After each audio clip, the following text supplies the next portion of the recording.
Assalamualaikum warahmatullahi wabarakatuh. Bismillahirrahmanirrahim. Ashhadu an la ilaha illallah wa ashhadu anna Muhammadur Rasulullah. Allahumma salli ala Sayyidina Muhammad wa ala ali Sayyidina Muhammad. Rabbis rahli sadri wa yassir li amri wahlul 'uqdatam min lisani yafqahu qawli. Amin. Bismillahirrahmanirrahim. Kali ini kami akan membacakan surat Al-Ahzab ayat 56.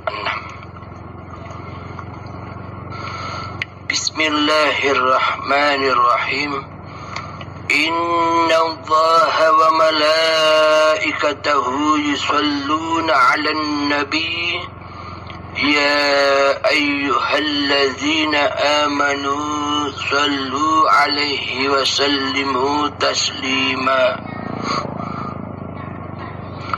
Artinya, sesungguhnya Allah dan malaikat-malaikatnya bersolawat untuk Nabi. Hai orang-orang yang beriman, bersalawatlah kamu untuk Nabi dan ucapkan salam penghormatan kepadanya.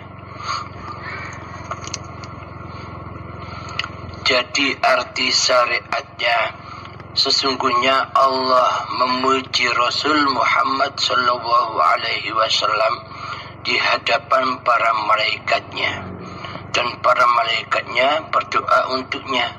Wahai orang-orang yang beriman kepada Allah dan melaksanakan apa yang disyariatkannya untuk hamba-hambanya, bersalawatlah atas Rasul dan berikan salam penghormatan kepadanya. Ini makna umumnya demikian. Mari kita coba mengkaji makna hakikatnya, makna yang tersembunyi, makna mutasyabbihatnya.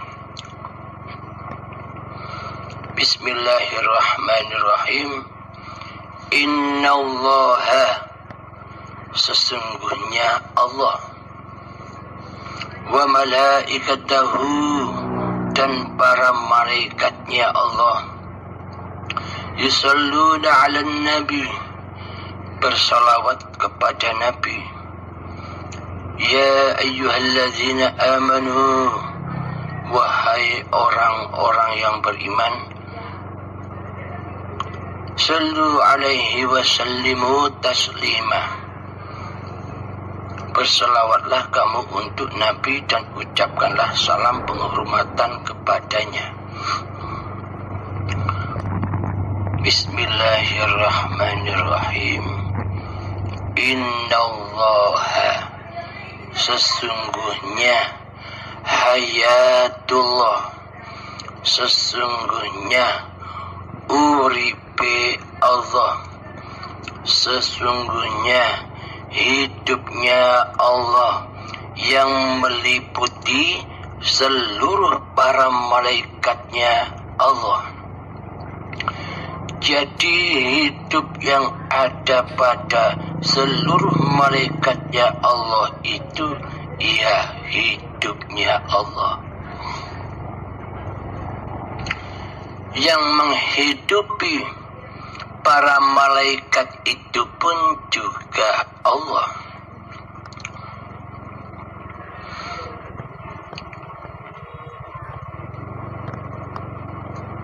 Innallaha wa malaikatahu yusalluna 'alan nabi,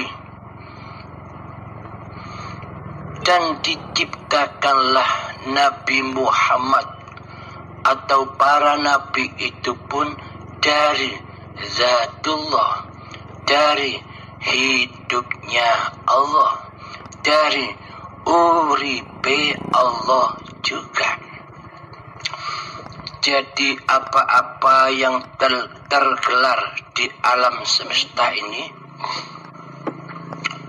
hidup yang ada pada para malaikat, hidup yang ada pada para nabi, hidup yang ada pada para rasul, dan hidup yang ada pada junjungan kita Nabi besar Muhammad sallallahu alaihi wasallam juga hidupnya Allah.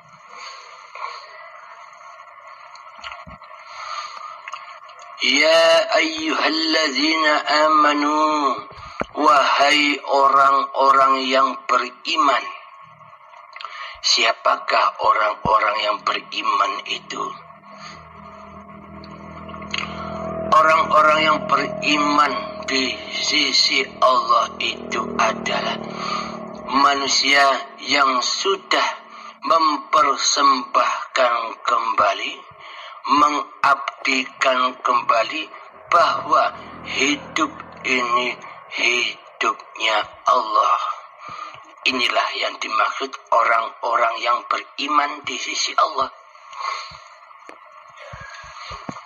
yakni orang-orang yang sudah beragama dan bertuhan di sisi Allah.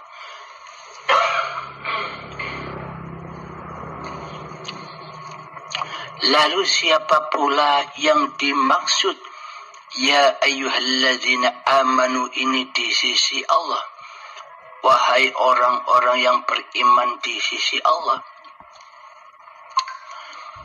Yang dimaksud orang-orang beriman di sisi Allah itu adalah di hatinya sudah tidak merasa wujud diri manusianya. Di hatinya sudah tidak merasa hidup diri manusianya. Di hatinya sudah tak merasa berkuasa diri manusianya. Di hatinya yang sudah tak merasa punya kehendak, daya, upaya, dan ikhtiar apapun di hatinya. Bagi mereka yang di hatinya sudah tak merasa berilmu lagi di hatinya, manusia yang sudah tidak merasa mendengar dan melihat lagi di hatinya, dan bagi orang-orang yang sudah tidak merasa bisa berkata-kata apapun di hatinya kecuali Allah, kecuali hidup hayatullah. Inilah yang dimaksud ya ayyuhalladzina amanu. Inilah yang dimaksud orang-orang yang beriman di sisi Allah. Iman yang original, iman yang dibawa para nabi dan yang dibawa oleh para rasul, yakni tauhid, yakni selalu hatinya mengesahkan Allah daripada mengesahkan wujud diri manusianya di hatinya. Inilah orang-orang yang beriman di sisi Allah. Mari sahabat, mari kita tes, mari kita cek di hati kita ini. Apakah iman yang seperti itu sudah ada, sudah nyata pada diri kita, di hati kita selama ini? Bila di dalam hati kita yang masih merasa wujud, yang masih merasa hidup, yang masih merasa berkuasa, yang masih merasa punya daya upaya dan ikhtiar, yang masih merasa berilmu, yang masih merasa bisa melihat, yang masih merasa bisa mendengar, yang masih bisa berasa bisa berkata-kata di hati ini bahwa semua itu dari kuasa diri manusianya yang wujud, maka itu belum dikatakan ya ayyuhalladzina amanu di sisi Allah. Meskipun setiap hari kita bersolawat 1.000.000 kali banyaknya, namun di hati kita yang merasa wujud, yang merasa hidup, yang merasa berkuasa membaca solawat masih diri manusianya. Maka apapun yang dibacanya, apapun yang dilakukannya, semuanya jatuh menyembah yang fana, yakni menyembah hawa nafsunya sendirilah yang merasa berkuasa untuk melakukan apa saja sekehendak hatinya. Jadi belum kehendak Tuhannya, karena yang ada di hatinya masih wujud diri manusianya yang masih berasa hidup. Jadi yang dikatakan ya ayyuhalladzina amanu, wahai orang-orang yang beriman, itu adalah yang mengikuti ajaran para nabi dan ajaran para rasul. Apa inti dari segala inti ajaran para nabi dan para rasul itu? Yakni membawa tauhid, mengenalkan Allah sang pencipta diri manusia dan alam semesta ini. Itu inti dari segala inti ajaran yang dibawa oleh para nabi dan rasul. Bahkan yang dibawa Kanjeng Nabi Muhammad pun sama, yakni membawa agama tauhid. Awaluddin ma'rifatullah. Awal sebuah agama itu adalah mengenal Allah. Mana mungkin kita dikatakan beragama, mana mungkin kita dikatakan bertuhan, sedangkan di hati kita belum ada Tuhan, belum ada wujud selain wujud diri manusia kita saja. Berarti selama ini yang dipertuhankan, yang diberhalakan, yang menjadi tauhid sesembahan diri kita selama ini di hati kita adalah hawa nafsu kita sendiri, bukan Allah. Karena selama ini kita belum ya ayyuhalladzina amanu, belum masuk pada tatanan orang-orang yang beriman kepada Tuhannya.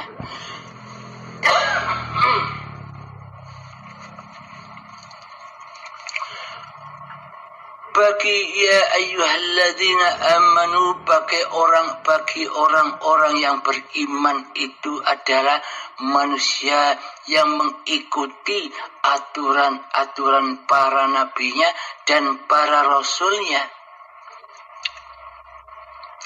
yakni hati mentauhidkan Allah, mengadakan Allah, mewujudkan Allah daripada mengadakan dan mewujudkan diri manusianya sendiri di hatinya. Apakah ini yang disebut bertauhid? Apakah ini yang disebut orang-orang yang beriman? Bila di hati kita yang ada masih wujud Abdul Halimnya, wujud nama manusia kita, wujud hidup manusia kita, sementara Allah kita tiadakan di hati kita. Sementara Allah kita goibkan di hati kita. Sementara Allah kita matikan, tidak kita hidupkan di hati kita selama ini. Apakah itu yang dinamakan sudah beragama dan bertuhan?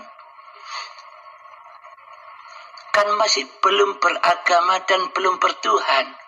Sementara di hati kita masih kita wujudkan hawa nafsu kita di hati kita daripada Tuhan pencipta diri kita di hati kita. Jadi yang tergolong pada ya ayyuhalladzina amanu, wahai orang-orang yang beriman, sallu alaihi wa sallimu taslima. Bersalawatlah kamu untuk Nabi dan ucapkanlah salam penghormatan kepadanya. Jadi yang dimaksud sallu, bersalawatlah kalian semua. Jadi ikutilah para nabi dan ikutilah para rasul yang di hatinya selalu mentauhidkan Allah, selalu mewujudkan Allah, selalu menghidupkan Allah, selalu mendaya upayakan dan berikhtiarnya Allah di dalamnya. Jangan kita akui sifat-sifatnya Allah menjadi sifat diri manusia kita. Itulah yang dimaksud sallu alaihi wa sallimu taslima. Jadi untuk menghormati Kanjeng Nabi Muhammad itu ikutlah tauhidnya. Bila kita sudah mengikuti tauhidnya, hati Kanjeng Nabi Muhammad tidak merasa hidup diri Muhammadnya kecuali hayatullah, maka apapun syariat yang dikerjakan pasti menjadi amal yang soleh. Bila hati kita tergolong orang-orang yang mukmin, orang-orang yang beriman kepada Allah, yakni hati tidak mensekutukan Allah dengan wujudnya Allah, dengan wujud diri manusia kita sendiri. Hati tidak mensekutukan hidupnya Allah dengan hidup manusia kita sendiri di hati kita. Itulah tanda-tanda orang-orang yang beriman di sisi Allah. Hati selalu nyata bahwa hidup ini Allah. Inilah hati orang-orang mukmin, orang-orang yang beriman di sisi Allah. Alhamdulillahirabbil alamin. Jadi pada intinya bersalawat ini meneguhkan, mengikrarkan bahwa hidup ini Allah yang menghidupi, para malaikat-malaikatnya Allah yang menghidupi, para nabi dan rasul ya Allah. Dan wahai orang-orang yang beriman, lakukanlah juga seperti yang nabimu lakukan, yakni kedudukan hati, kondisi hati, tetapkan bahwa hidup ini Allah yang berkuasa dan menguasai apapun tingkah laku badan kita. Di saat sholat, Allah lah yang berkuasa di dalamnya. Di saat berpuasa, Allah lah yang berkuasa atas diri kita di dalamnya. ketika naik motor, Allah lah yang menguasakan badan ini naik motor.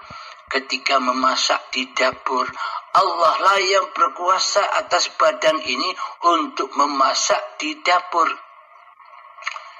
Dan luaskanlah hal yang seperti demikian. Jadi nyatakanlah Allah, jadi nyatakanlah hayatullah lah yang berkuasa atas seluruh tindak lakunya badan ini. Seperti ketika badan ini masih berupa jadi tanah, digerakkan, dikuasakan oleh Allah sehingga tanah ini bisa bergerak, berjalan, berlari menuju tumbuh-tumbuhan, lalu bergerak lagi, digerakkan oleh Allah, disuapi makanan, diminumi. Tanpa suapan dan minuman, akankah cikal bakal badan ini bisa berproses, bisa berkembang? Tentu tak akan bisa. Jadi berkembangnya dari proses tanah hingga menjadi sperma, semuanya butuh proses dan makanan serta minuman. Bagaimana Allah cara menyuapi makanan dan minuman ketika badan ini masih dari tanah? Tentunya rahasia Allah, sama halnya rahasia Allah yang sekarang kita rasakan. Seolah-olah selama ini diri kitalah yang makan dan minum.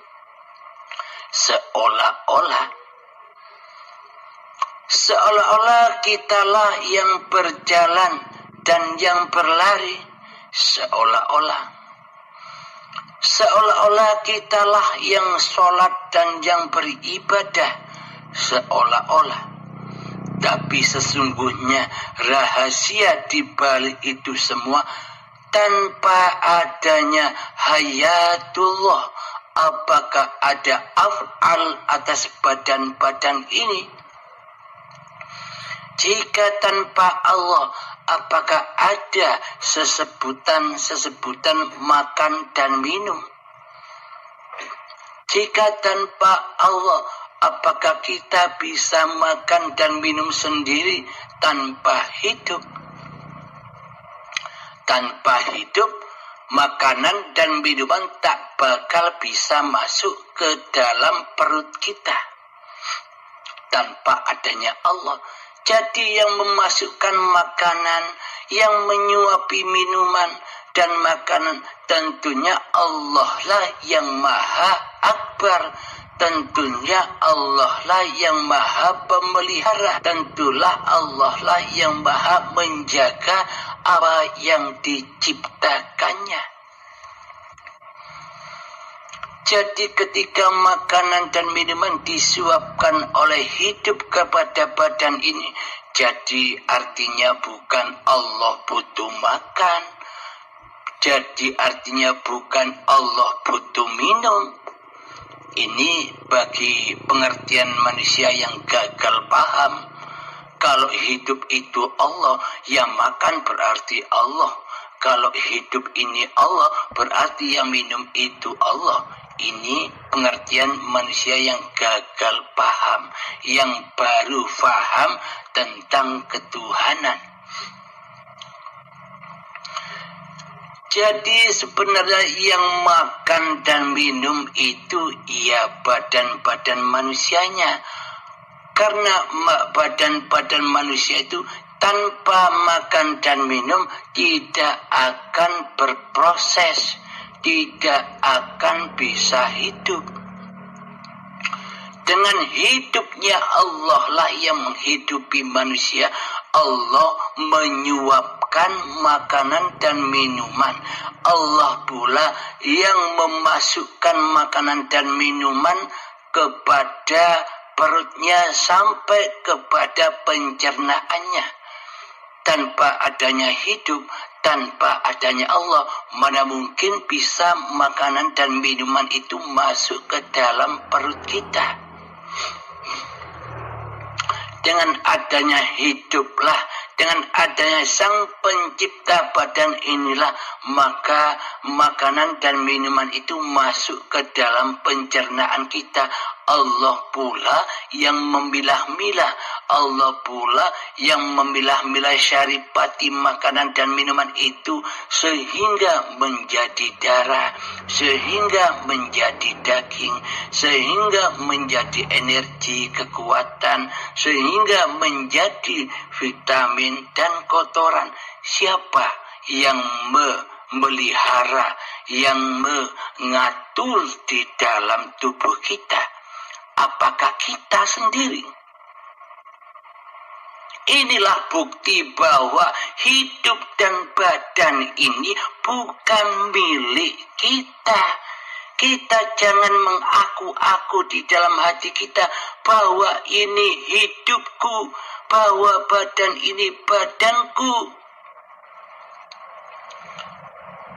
Jika kita mengaku-ngaku bahwa ini hidupku, ini badanku, inilah manusia-manusia yang di luar iman kepada Allah, yang mengimani bahwa dirinya lah yang menjadi Tuhan, yang menjadi pengatur badan-badannya, sok mengatur, sok jadi Tuhan.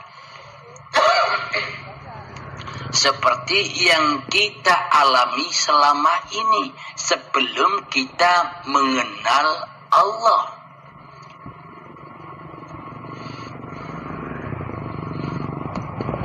Kita mengaku-ngakui hanya di luar tubuh saja, karena kita selama ini memang tidak pernah masuk ke dalam tubuh. Kita hanya berpenampilan di luar tubuh, seolah-olah kita ngaku-ngaku tubuh ini milik kita. Karena itulah hati kita gelap gulita dan keras melebihi kerasnya batu dan menjadi bahan bakarnya api neraka. Kapan? Ya saat ini juga. Kita sibuk berziarah ke makam-makam para wali, sedang kuburan kita yang ada di dalam diri tidak kita perhatikan. Cobalah masuk ke dalam dirimu, bacalah dirimu, Iqra kitabak, bacalah kitab-kitabmu. Iqra, bacalah, bismi rabbikal ladzi khalaq, dengan nama Tuhanmu yang menciptakan dirimu. Jadi dengan apa kita membaca diri? Bukan dengan diri kita sendiri, akan tetapi bacalah dirimu dengan nama Tuhanmu yang menciptakan dirimu. Jadi memandang masuk ke dalam diri itu dengan penciptanya, bukan masuk sendirian. Bila kita merasa masuk, yang bisa masuk ke dalam diri, kita tak bakal bisa masuk tanpa Allah.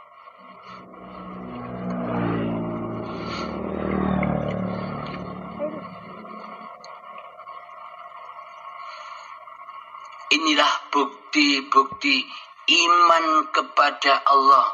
Jadi tidak mengaku-aku bahwa hidup ini hidupnya manusia, bahwa badan ini bukan badannya manusia. Sesebutan-sesebutan tentang nama manusia kan adanya ketika kita masih hidup. Semua itu hanya sesebutan saja.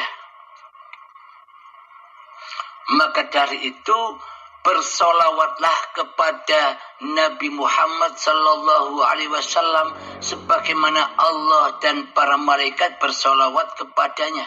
Maknanya yakni hidupnya Allah itu, hayatullah itu meliputi para malaikat dan para nabi-nabi serta para rasulnya, yakni hidupnya Allah meliputi seluruh manusia yang diciptakan oleh Allah. Itu intinya. Jika sudah nyata hidup ini Allah di hati kita, maka nyatalah Allah yang Maha Esa, Allah yang Maha Ahad, dan leburlah diri manusianya kembali ke alam keabadiannya. Dulu dari Adam, dulu dari tiada, kembali menjadi tiada. Yang ada hanyalah Allah Subhanahu wa ta'ala. Alhamdulillahirabbil alamin. Semoga kiranya pengkajian tentang sholawat ini bisa kita pahami, terutama diri saya sendiri dan kita semua. Semoga kita bisa melanggengkan, melaksanakan apa yang diperintah Allah kepada kita semua. Ya ayyuhalladzina amanu, orang-orang yang beriman di sisi Allah. Semoga kita bisa mengemban amanah ini bersama-sama fid dunya wal akhirah. Akhiru kalam. Assalamualaikum warahmatullahi wabarakatuh.